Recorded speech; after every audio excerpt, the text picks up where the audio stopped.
Welcome to the Wiser Wealth Management Roundtable, where we believe the best financial advice should always be conflict-free. I'm your host, Casey Smith, guiding you to financial freedom. Today is my co-host, Robert Swarthout. Hey, Robert. Hello. So we have great news, and this great news is Robert and I are going to do a digital asset-focused podcast once a month, which will be added to our regular podcast stream. Yep. You've done this third or fourth time, I believe. Probably our fourth time. We've been doing it quarterly up to this point. So I'm excited about that. Yeah. One, because it forces me to stay on top of digital asset news, but also you've been great to come on and do these podcasts with us in the past. And quite honestly, every single client meeting, it seems like digital assets or currency, digital currency comes up in the conversation. So obviously people want to learn more about this and what's happening. If you want to learn the super basics of what we're talking about today, you can go back to prior podcasts that we have related to this, where we actually talk about the usage of digital assets. I think the last time we talked was late July. No, July the 1st. On July 1st. Mm-hmm. Very specific. Yes. Dates matter in crypto.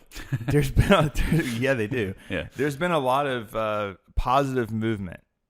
So if you had bought Bitcoin that day. Yep. So we should say today is October the 19th, the morning of. So these prices are sometimes all over the place.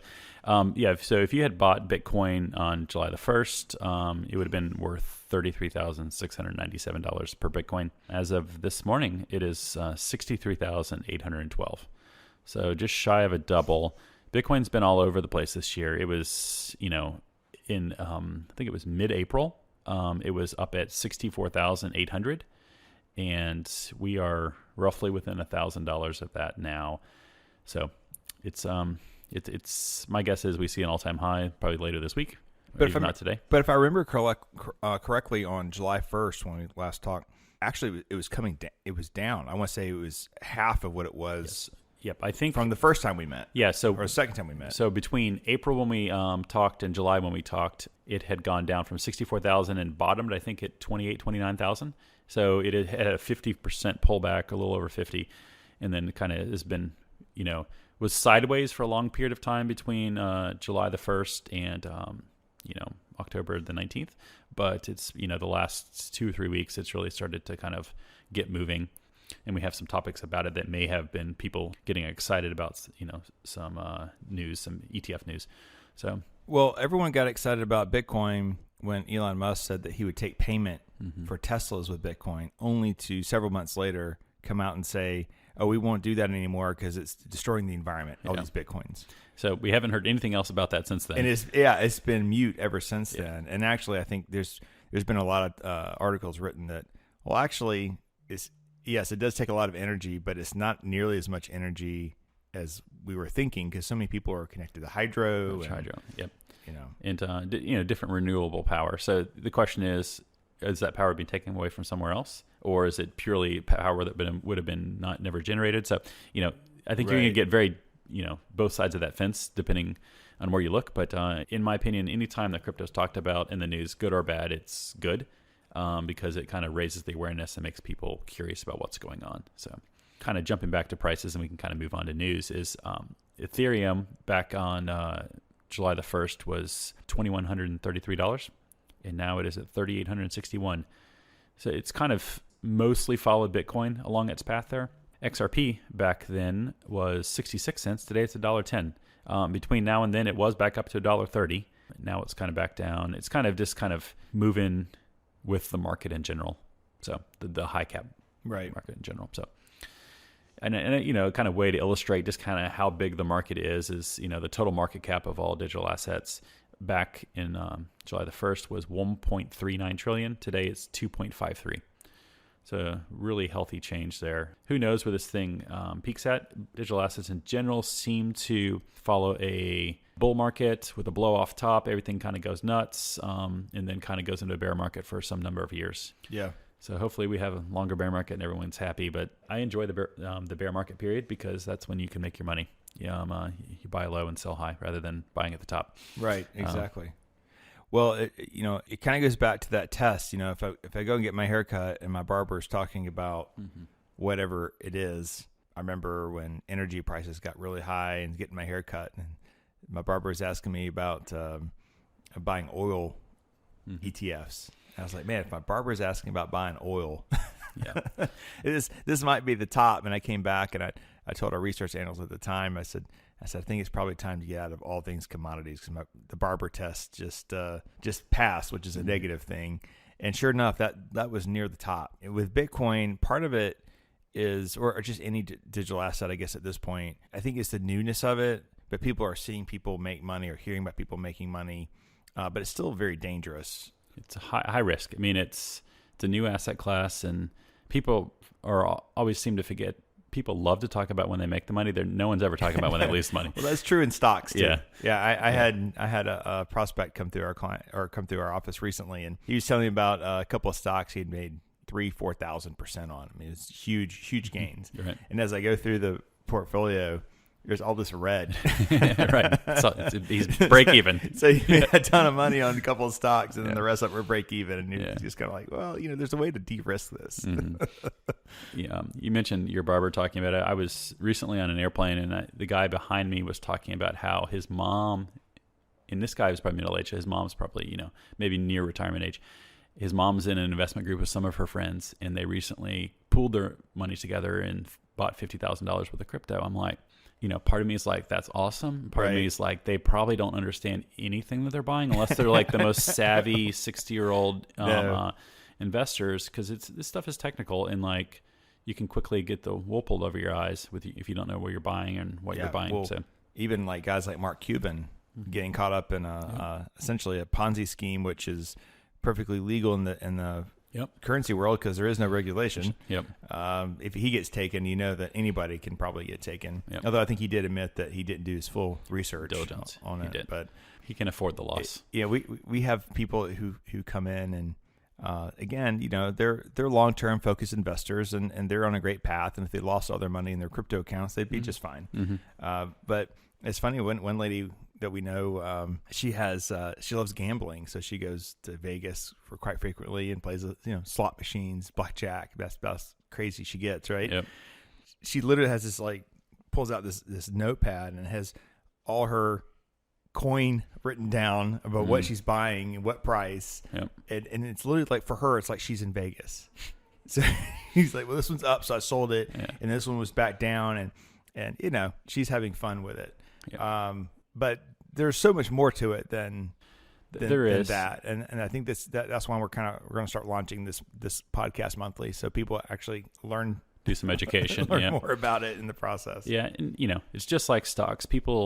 I think people a lot of times gloss it over on the digital asset thing and think, oh, you just own it and you do it and you buy it and you sell it. And you can.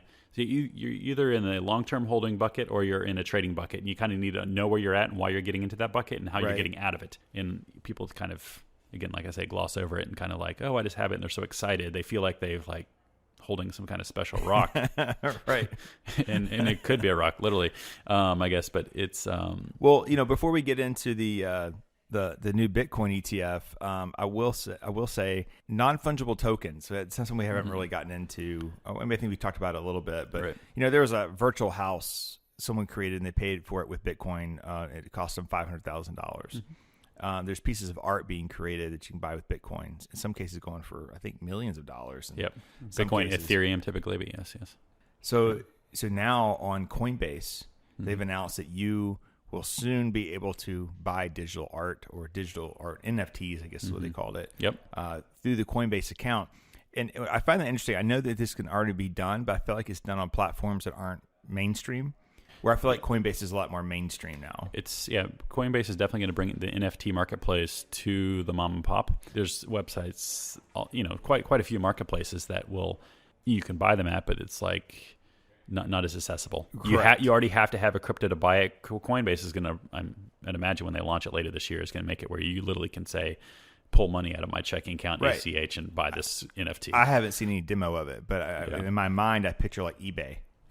You're going through eBay looking at stuff. Oh, I'll buy that. Or Amazon for that matter. Amazon. Yeah, exactly. Yeah, exactly. So it was big news the other day when they kind of announced that I think they have 1.5 million people on their wait list that are interested, which was like within like 2 days. Yeah. So it's like, yeah, I'm one of those people. I'll put my okay. email and say, let me know about this. I'll be a beta tester. Yeah. The best way I can describe it to people is, when we were kids, we used to trade baseball or football cards. And now you can still trade baseball and football cards, but they would just be digital. The JPEG of it or You're whatever. not going to be able to actually touch it, but it is encoded into blockchain, essentially, that belongs to you. Yep. And you could sell it and do whatever. And, there's all sorts of things that underlie it that could be kind of cool. So, like, if you sell it, 5% or, something that was set up front could automatically go back to the issuer of it. Versus, like, baseball cards, once they're sold, and the original issuer is not part of anything. So there's some twist on it that make it interesting. But, yeah, NFTs are currently all about art. When it becomes about car titles and house titles house deeds and or voting or something a little bit more real life. I think is where it really takes off. But you got to prove the technology first. So I would love to see a town do a like a blockchain voting, because it has to start there before it would ever go mainstream. But just a town that maybe is more open to change, or maybe a town that has voting issues already, because literally I feel like everyone has access to a digital device now. Yep. And that's certainly a topic that people care about every 2 or 4 years. That's true. But like, the example solves the problem though. Yeah. An example of an NFT potentially saving you money is if an NFT was your house deed was an NFT. The whole idea of title insurance is like gone. Like, why are you paying for title insurance when you're buying a home? Because you're worried about who technically owns it, when you can prove on the blockchain if you own or someone else owns that NFT. Yeah. So it's going to scare some people and make some other people money along the way. So yeah, absolutely. Yeah, I feel like there's a lot of industries that can end up being the horse and buggy whip, right? Yep. Where it becomes irrelevant. I always think about that about like estate planning attorneys as well. Not like complicated estates, but just basic planning. With AI now, I feel like between AI and a blockchain where we get all this gets stored into once it's done, there'd be no reason why you would ever need to talk to a live person potentially to do that. Absolutely. Yeah. So yeah. Okay. So the big news this week is the launching of a new Bitcoin ETF by ProShares. A futures ETF. Correct. That's a key note there. So this ProShares, which is well known in the ETF world. If you've not heard of ProShares, they're a major player in ETF land. This is not a fly-by-night company that got approved with an ETF. Basically, yes, you're right, Robert. BITO is a ticker, and you are not actually owning any Bitcoin. That's the important part. Like underlying, there'll never be Bitcoin underneath that thing. Correct. So, as I say with ETFs, let me back up a step. When we were talking about this before the recording, I had flashbacks to when ETFs were being created for the first time way back when. So I believe it was 91. We had the first ETF. It was the S&P 500, SPY, still trades today. And then by 2004, we had around 200 or so ETFs.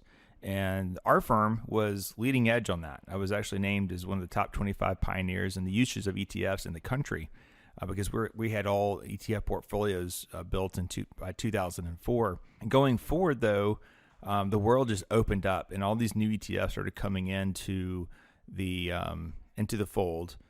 And some of them were built on futures. And so it's important that you understand how this works. So you're buying BITO from ProShares. You don't actually own any Bitcoin. You actually own a futures contract to buy Bitcoin, right, in the future.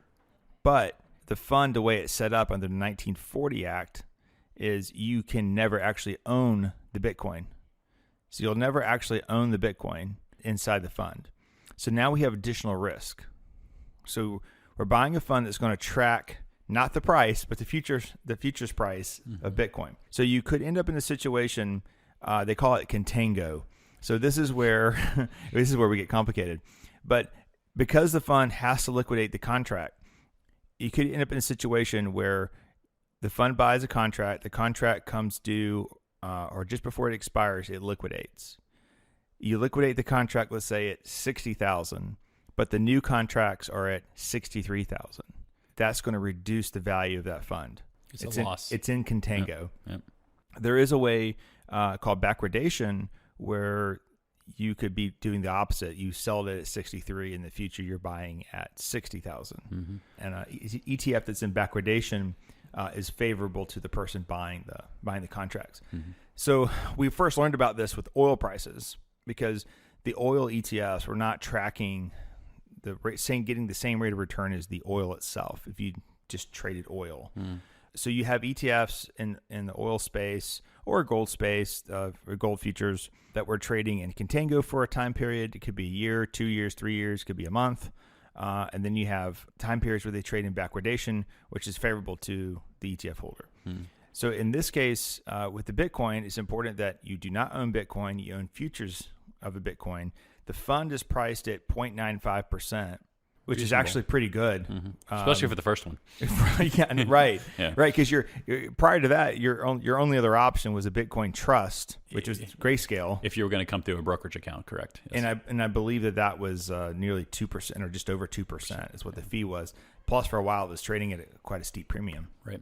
So if you're going to dabble in BITO, don't call it the Bitcoin ETF. Call it the Bitcoin Futures ETF, just as Robert did, and understand that you don't own anything. Correct. And, everyone really wants a true Bitcoin ETF that, underlying holds and owns Bitcoin. My guess is that this futures ETF needed to be in place so people could hedge someday down the road, their true Bitcoin ETF. They probably needed the hedging materials there. So maybe. Yeah. I don't know. That's another thing I don't know the answer to is why did we need a Bitcoin futures marketplace to begin with? I'm not sure why we needed that. So, I'm not sure what the volume is there. Is there enough volume? So, in this particular ProShares yesterday, the first day of trading, 570 million worth of inflows, I believe. So interesting kind of see where it kind of settles out at long term, but a very healthy first day from everything that I've read at least. But there has been Bitcoin futures that were only traded on big digital asset exchanges, right? Not in the U.S. So gotcha. Okay. It was crazy. You had to be on a VPN saying you're in a different country if you're in the US. There was maybe some legality hoops there, but it has existed, but it hasn't existed in the context of Wall Street money in brokerage accounts where all the money sits really. So again, a true Bitcoin ETF that holds Bitcoin might come early November, mid-November, we'll see. The SEC keeps kicking the can on that thing and saying, oh, we're extending it another 45 days. That one of the ones that have applied, that clock ends on November the 14th, I believe. So yeah, maybe we get some news. I think that's really what could change the price of Bitcoin. You kind of wonder what they're fearful of, because it's so popular. You kind of wonder if the government was concerned about Bitcoin replacing the U.S. dollar and taking over for some reason, them losing some sort of control over economic growth through the manipulation of the dollar, then you think they would have shut this down a long time ago. I think the SEC, and this is just my opinion, is concerned is Bitcoin legitimate? Does it, and I think that it is, but does it have a real place in people's portfolios? Because once you launch a Bitcoin ETF, it's going to show up in portfolios in a lot of places, and potentially the market has clients or consumers have the ability to be really hurt by this and the wild swings that it has. We already see people just with something that's historically very stable, the S&P 500. So the S&P drops by 30%, people get freaked out, they sell it, and then it climbs up again and they buy it at the high. And so they keep buying low and selling high. And my joke is if you repeat that long enough, you're eventually broke because you just can't continue that over time, right? So in a Bitcoin ETF with that much volatility, are people going to be doing the same behavior in trading that? And they could be really harmed because they don't have good behavior, right? Yeah, it's a lot of emotions in this stuff because it moves so quickly. Bigger percentages than people are used to compared to equities. So right. It's you have to learn how to detach, and it's tough. So that's a whole behavioral finance podcast. So we probably should start one of those with a psychologist. But yeah, I don't know. For me, in our portfolios here at this firm, I don't today. No, I would not put Bitcoin in a portfolio because I don't want to pay a 20% premium. I don't want to pay a 2% fee. It doesn't make sense. In the future, if it becomes more economical, then maybe there is, we call it an alternative asset class, and maybe we have it in portfolios over $1 million or something. With a higher risk tolerance. With a higher risk tolerance, or understanding that if we put 2% of something in a portfolio and it goes up by 400,000, right, then you're making a huge difference. If it goes to zero, okay, we didn't change our standard of living. So there's a place for it, but also too, we're still learning what the value of all these digital assets are, what they're supposed to be used for. The utility, yes. And so I get a little, is it FOMO, fear of missing out, right? Or is it greed? Because sure, right? Yep. So a lot of that goes to my head, and in the psychology of why is it that we want to have Bitcoin in a portfolio? But certainly, the market is demanding a Bitcoin ETF. We still don't have it. We have a Bitcoin futures ETF, and that's important to remember that the futures ETF may not trade just like the Bitcoin itself. In tandem with it. Yeah, correct. Yep. There'll be some slippage, one way or the other. Yep. So, it's to be seen. Hopefully in the next couple months we have good news about another ETF. So, and then we have another launch this week. Yeah, I think either today being Wednesday or tomorrow Thursday. I believe that there's a Valkyrie. I think it's the company producing that ETF. It's going to be another futures ETF. So, my understanding is there's like 6 or 7 of these total that have been kind of applications submitted, kind of in a holding pattern. So, right. Well, after you approve the first one, then after that, you kind of have to do the others. Yeah, you feel. Yeah, why would you reject the others? You have no basis for it. And which is good for competition and driving down the prices. Yeah, I'm certainly not a securities lawyer, but I imagine like they're all kind of the same, considering they're not having a custody of Bitcoin. So it's kind of like, right. I don't know what's your administrative process. I don't know what the question is. It would be behind it, but like, well, typically a fund doesn't really make money. It's not really viable until it passes over like the $100 million mark. Okay. So a lot of firms, they won't invest in funds that have less than 100 million, because you could end up in a situation where the company decides to shut it down. Gotcha. And that no one wants to deal with that. Mm-hmm. I can show you ETFs that have been around for over 10 years that have less than 100 million. So it's not a hard, fast rule. But typically you want to see it has at least $100 million in assets, which this BITO exceeded in day one. I probably did that in the first hour, quite honestly. Right. Yeah. So as long as it stays there, I'd say that. And ProShares is a company that, even if it was losing money for the first couple of years, they have the wherewithal to be able to prop it up. Where I haven't heard of this other company, honestly. I'll have to do more research on that. It'll be interesting to kind of see where the fees land too. Kind of, they'll get compressed over time too. So yeah, they should with some competition. They should. Yep. All right. Well, let's transition a little bit to El Salvador. We talked about them last time about how they had said Bitcoin could be an official currency within their country. Right. And they were helping people, and we kind of went over that. Go to the last podcast if you're interested in hearing what we had to say there. But just a small little update here is they have started mining their own Bitcoin. The country has, the government, with energy produced from their volcano, which is kind of cool, I guess, from a science perspective. Yeah. They're not making much Bitcoin. They don't have tons of hardware to kind of mine it yet, but, kind of cool to see it done. And then the last little bit about El Salvador is the Bitcoin, at least from the news that I've read, the Bitcoin use within the country has been a bit muted. I think there's a bit of a chicken and egg problem there. Like, to use Bitcoin, that means you have to have it. So that means you got to get it. And the country's doing things to try to make that easier, but like, why?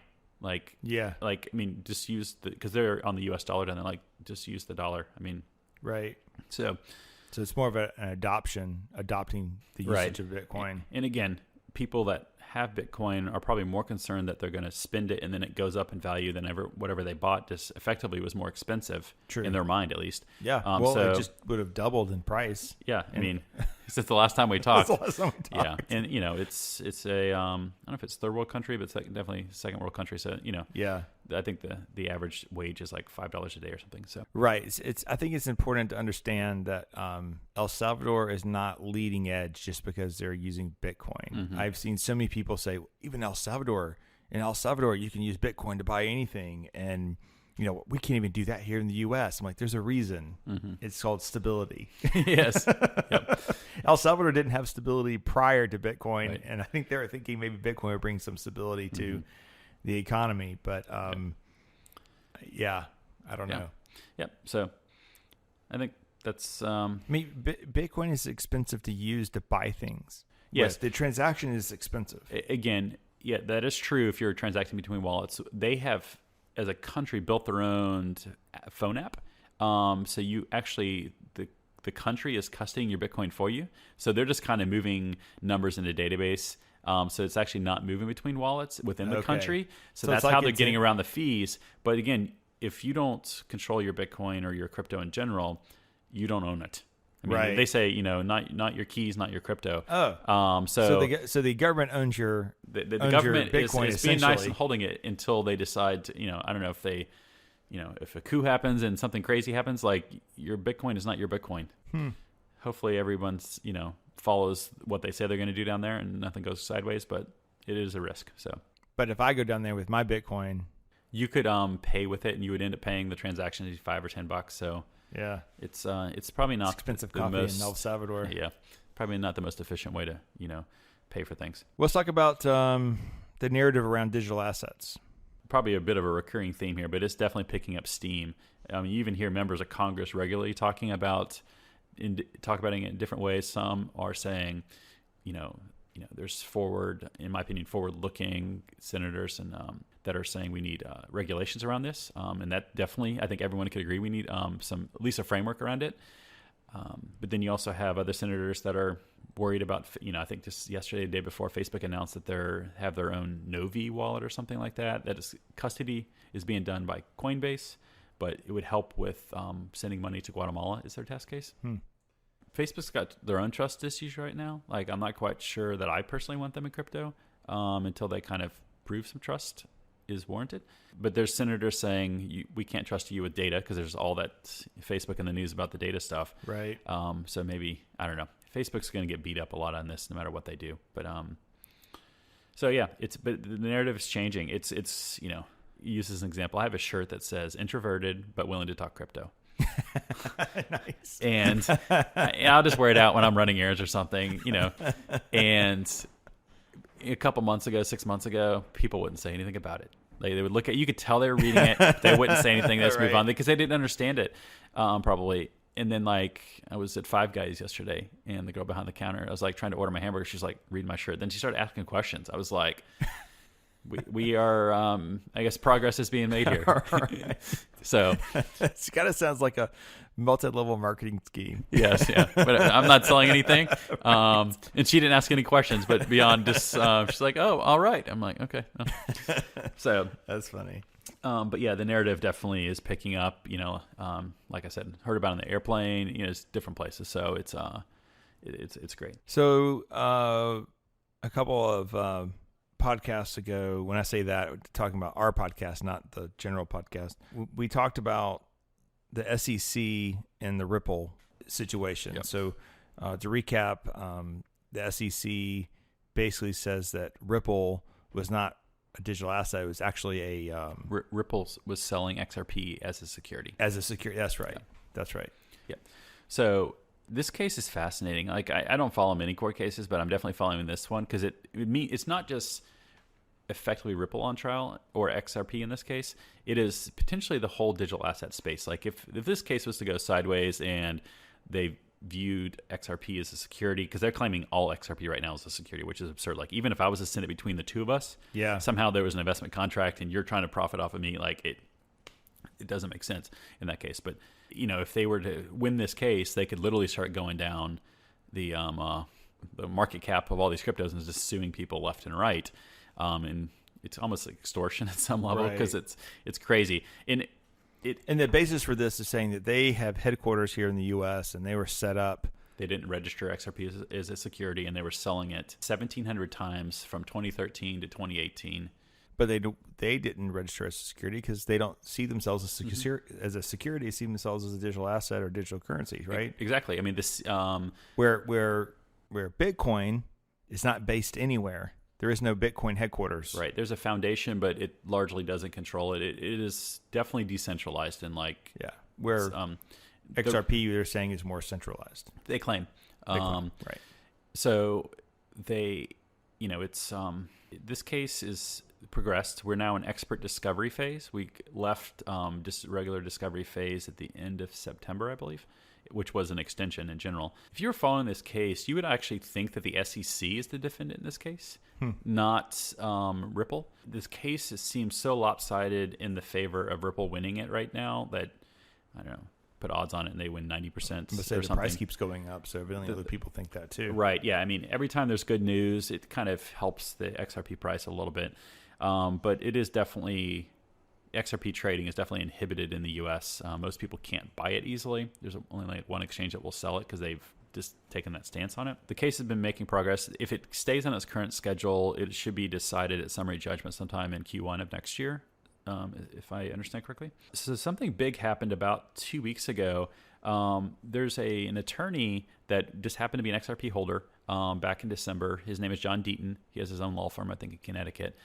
And I think he does like, melanoma and asbestos cases. So like not a securities lawyer, right? Smart guy. And when the SEC sued Ripple, it really affected the price, and because they were claiming all XRP is a security even between the two of us. He thought that was crazy, so he filed a motion to intervene in the case on behalf of XRP holders, kind of like a class action suit of sorts. He had done all of his paperwork and done it on time and stuff, but nothing really happened until 2 weeks ago when the judge granted him any XRP holders limited amicus status, which basically means that they can be a friend of the court and help inform the court of issues that are important to them since they are XRP holders.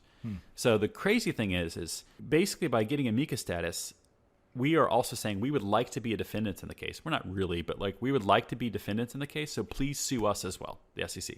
The SEC was supposed to be suing Ripple on behalf of, the SEC is all about protecting investors. Right. But like the investors in this case are saying the XRP is not protecting me at all. It's doing more damage than good here. It's crazy. There's, again, 50,000 people that have signed up to be on his list. If you're interested in doing that, we put a link in the show notes. But it's really cool to kind of see this happening, to kind of get the visibility there. The judge knows that there's a lot of interest in this case. I mean, the first couple teleconferences for this that happened earlier, I guess in the spring, there was a limit of 100 people on them. Obviously, those phone lines were being maxed out because it's public listening. They have since raised it to 4,000. Those typically max out, and they haven't gone above that. Wow. Or maybe it's 1,000. I forget, but it's a much higher number. And it's just kind of like the interest is there. The judge feels it. And, quite honestly, I think the SEC is going to lose this, whether it loses it in summary judgment or they decide to settle or drop or do something beforehand. We'll see. My understanding, like I think I mentioned last time, is most like 90% of cases are settled right before it goes there because everyone's got their cards on the table. Right. And I don't think the SEC wants case law saying that they can't do whatever they just tried to do here. So my guess is it does settle. But Ripple's CEO, Brad Garlinghouse, says they're not willing to settle unless the legal status of XRP, security, non-security, whatever, is clear. So, and if it's being a security, they said they're going to leave the U.S. on top of it as a company. Oh, wow. So there's, all sorts of mud being thrown here. But, so that's the case update. Moving along, and it's a great afternoon reading if you're curious. So, which kind of transitions into our final points here is just digital asset regulation in general. Mm-hmm. And we kind of touched on that earlier, but who does it? Is it the SEC? Is it the Treasury? Is it the? I think even I don't know. The IRS may think they have jurisdiction as well. Right. But yes, it's a mess. So the CFTC handles futures, and so they probably care about the Bitcoin futures ETF we talked about. Right. The SEC thinks that they govern everything on the planet, even outside the U.S., which is, it's a bit of a power grab. But Congress needs to step in and set up a structure. Coinbase recently suggested a proposal to Congress that actually asked for a new organization like an SEC, but just for crypto or digital assets, be set up. Kind of like the idea. I haven't read the whole thing, so I'm not sure I'm fully up to speed on that. But the CFTC back in 2015 said XRP was a currency. So they feel like they have oversight over it versus SEC thinks it's a security. So we got this mess. It's just going round and round and round. I'm not quite sure where the breaking point is, like what makes Congress do it, because the SEC only has certain things they can do. Right. Same thing with the CFTC.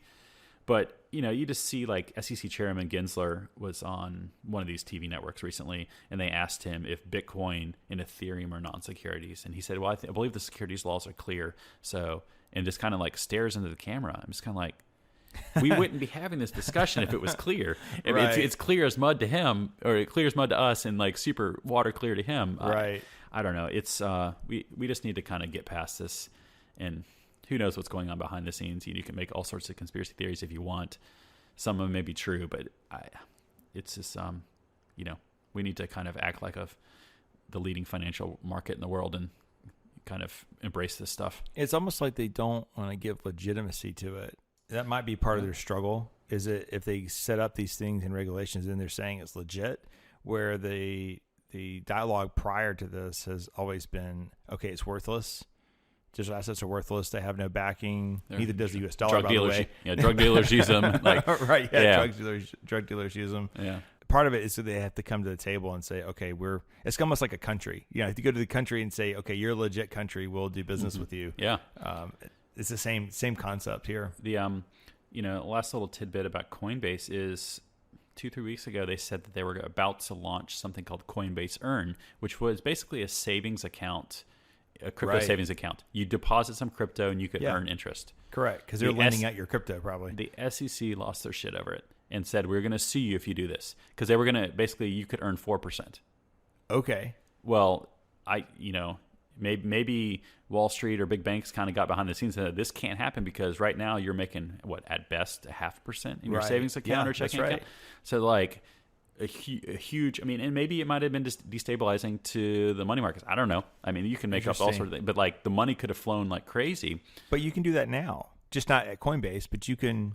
It's right, but there's enough. I think Coinbase is so close to the consumer in the U.S. versus a lot of other exchanges that are borderline in the U.S. Or maybe they are domiciled in the U.S., or they're just not as friendly, or not as close to the mom and dads out there, like connecting their checking accounts. So, yeah. So I saw that advertisement. So that's not a thing anymore. They have backed off of it. Interesting. And then also now the NFT thing's in the news. I don't know if they did that as a diversionary thing, but it does seem like they're like setting aside Coinbase, or at least for the time being. While there's already other exchanges that do the Earn product that are U.S. domiciled. Right. I use one myself. I'm pretty sure you can get through Coinbase to one that would pay, but you have... It's the hops. Okay, yeah. Okay. It's too directly connected, and I don't know if it's because Coinbase is publicly traded. Who knows what the politics are here, but it's fascinating. So, okay. Well, we'll leave it there. Thanks, Robert, for the conversation. Well, thanks for having me. Look forward to next time. All right. Thanks for listening to the Wiser Roundtable podcast. We hope you enjoyed it. Make sure to subscribe wherever you're listening. That way you don't miss out on new episodes. Head to wiserinvestor.com and reach out if you have any questions. We would love to hear from you. Today's episode was produced and edited by Lilton Moore. Wiser Wealth Management Incorporated is a registered investment advisor. Information presented is for educational purposes only and does not intend to make an offer or solicitation for the sale or purchase of any specific securities, investments, or investment strategies. Investments involve risk and, unless otherwise stated, are not guaranteed. Be sure to first consult with a qualified financial advisor and/or tax professional before implementing any strategy discussed herein. Past performance is not indicative of future performance.